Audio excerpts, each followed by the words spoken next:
Hi guys, I'm Jeremy with Automated Lifestyles of Texas, here in Katy, Texas. What we're going to do is show you an instructional video on how to prepare your hardwired security systems for a Vivint installation. Now, we've been a part of the Vivint Authorized Pros since March 2019, give or take almost a year or so. And we've learned the pros and the cons, the do's and the don'ts, so to speak, on what to do prior to an installation for Vivint.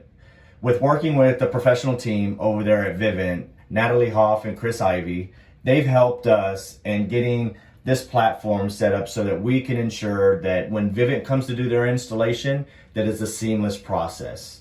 What we're going to do is show you with what we've determined to be the best part of creating a kit on doing hardwire takeovers and to do the installations and have it prepared and ready for Vivint installation. So what we have here is a 14 by 14 inch enclosure. It's made by Strong, which is a Snap AV product. And then we have the takeover modules and the power supply that's generally given by Vivint, or you can find it from your local vendor, whoever you guys use. What this is a 2 gig, 8 zone hardwire takeover module. And we have a unique identifier number for each module here located on this sticker. This is important later on in the video when I discuss what it's needed for.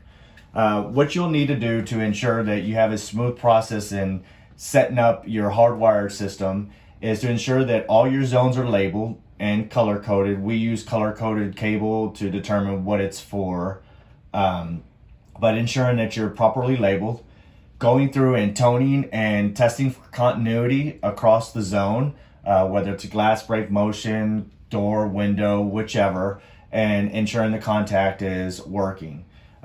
This way you have a fully operable, ready to install security system that is working when Vivint comes to do their installation.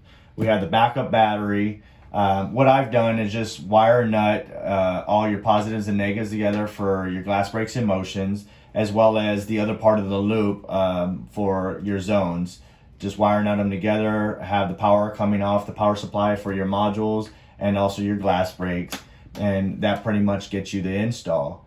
It's best to always do clean work just because it tells the tall tale about who you are and your company, but it also makes ease of troubleshooting and figuring out what's what, especially if you got it labeled if there's ever an issue. What we've done to make it even more simpler is on the back of the cover. Now, it doesn't have to be written on the cover, but you can write it on a piece of paper. Is we've written each one of the zones with the zone type in particular to the module. So if you notice, we have module 1 and their unique identifying number, which is important for the Vivint technician when they're doing the programming for their Vivint system, and all the zones that are on that particular module. And here's the other module.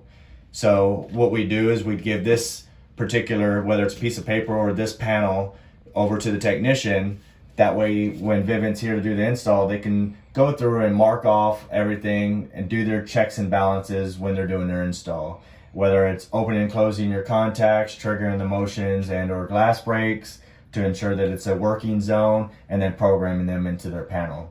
And this makes for a very, very seamless process when it comes to doing their installation.